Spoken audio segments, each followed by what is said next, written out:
We're learning about Stella's story, and today we have Stella's mom, Mishi, here, and I want to give everyone the opportunity to meet, first of all, Stella's mom, and have you tell us firsthand about Stella, your daughter, and the experiences of who she was and what she was all about to you and your family. Sure. Stella was my partner, my firstborn, and she was a spirited child. That's the name that the daycare gave her, and we later learned spirited is the nice way of saying that she was a bit rambunctious, and she, had lots of energy, and she was just, a typical 2-year-old. She loved running and playing and leaping and jumping, and she was just amazing to be around. She had great energy, and when she was just over 2 years old, we noticed that she was sort of limping a little bit. Her walk was a little unsteady. So some of our friends said she probably had an inner ear infection. So we took her to the local hospital, and we thought we'd be sort of out in 3 hours with some antibiotics. And instead, within the 24 hours that we were there, we got a diagnosis of a fatal brain tumor by the name of diffuse intrinsic pontine glioma, or DIPG as it's known.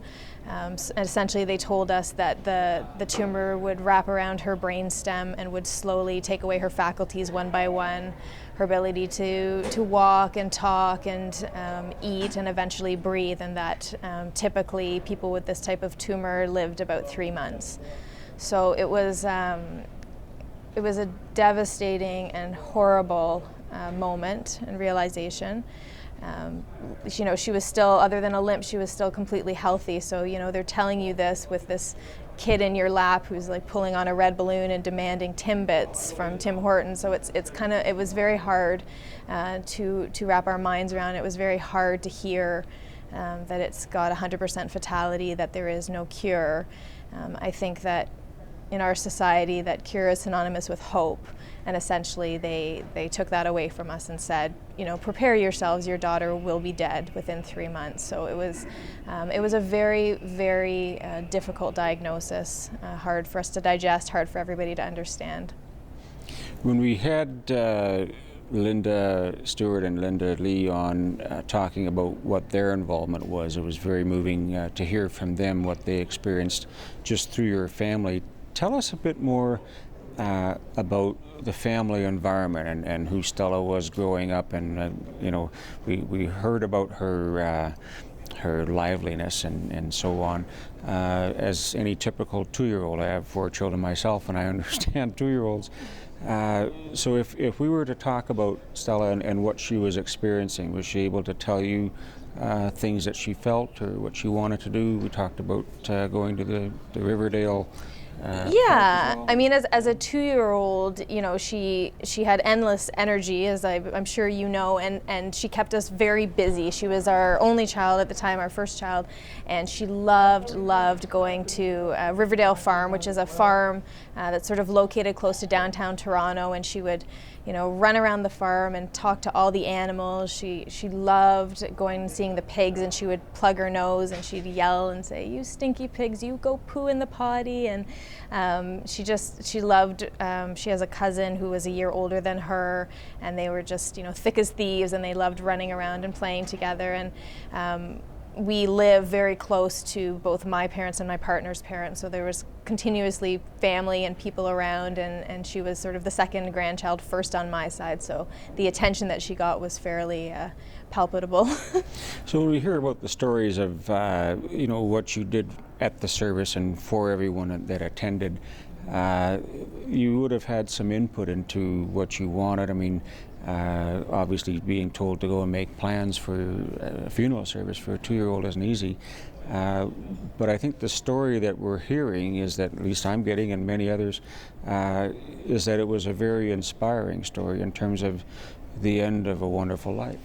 It was. I mean, there is this, even knowing that there's no cure for it, that step of moving forward and actually making funeral arrangements for your child, I think is a really difficult one, and one that probably we would have avoided had it not been for some advice that we got from an acquaintance who had also lost a child, and said, the best advice I can give you is to plan the funeral now, because when she dies, that's sort of the last thing you're going to be wanting to do. So my partner and I took that advice to heart, and we walked into the funeral home not really having any expectations, not really knowing what was going to happen, and what we encountered was funeral services, people who seemed to be just as invested as we were in trying to plan this celebration of love, which is what we called it, our celebration for our daughter, and really were heard, and we talked a lot about who she was as a person and how she loved Timbits and how she loved the farm and how energetic and dynamic she was. And it was really amazing as a parent and as somebody who was grieving so deeply to have this experience of going into the funeral home and really feeling heard and really feeling like the staff were listening to what we were asking for and were willing to do anything and everything. I mean, I had never planned a funeral before. I didn't know that there were rules, and thankfully I didn't learn at that time either, because it seemed to me that everything we asked, they said, absolutely, we can do that. Yes, we can sing. Yes, we can clap. Yes, we can serve Timbits. Yes, we can have, Grandma read a story. Yes, yes, yes. And that experience really allowed us to feel empowered in what we were doing, planning this final celebration for our daughter. What happened with the diagnosis and her treatment? How did that, the final end to Stella's life happen? It was, they gave her 3 months to live. She ended up living 16. We did no treatment whatsoever, so we never did chemotherapy or radiation. It didn't seem like there was a reason to do it. So she slowly declined over the 16 months. She, she kept finding ways to live, even though her body was failing her, right till the very end, right to the very last week before she died, when she couldn't swallow anymore. We took her to the ice cream store and rubbed ice cream on her lips, and she had a huge grin on her face. So she really lived every moment. At the end, it was a very, very peaceful, quiet death. She died in bed between my partner and I. And when she died, we had really specified we wanted her to die at home, and that we didn't want her to leave our house on a gurney or in a black bag. It didn't seem that was the end that this girl who had lived her life surrounded by love should have. So we were very fortunate. The funeral home came in and we were able to wrap her in a blanket and hand her to the funeral director and really, continue that moment of love and have her being held. My family and neighbors and friends came over. We all lit candles and we lined the pathway of the house out to the car with candles, and we all stood together as a community and as a family, and we saw her out. It was beautiful. The stars were shining down. There was sort of a mist in the air, and it was this really magical moment as we ushered her from one life into the next. So it was beautiful. What would you offer to other parents, and understanding that a parent gets older as the children get older, so in dealing with the death of a child, what would your word of hope and inspiration to another family that might be going through something similar, what would that be? I think that ultimately, what you are tasked with doing, saying goodbye to your child, is obviously one of the most difficult things in the world. I think you need to dig deep enough to really appreciate all the little moments that you have before the actual death occurs. In this day and age of Facebook and taking photos, we tend to take photos of everything going on around us, but are we really experiencing them? So for me, the message would be, whether your child is dying or your parent, or whether you're just living life, to really focus on those little moments, the ones that there are no photographs of, the bath that you're giving your kid, or seeing Itsy Bitsy Spider before bed, or when you and your mom have a good laugh over tea. It's those moments that we don't record that I think are the most important. So to really look for those moments and to find the joy in everyday life. And I think that really is what we learned from Stella, my family and I, and the message that I hope to share with people, and to say, really find the joy. That's what we always repeat. Her middle name was Joy, Stella Joy, so that's what we say, find your joy. Most appropriate.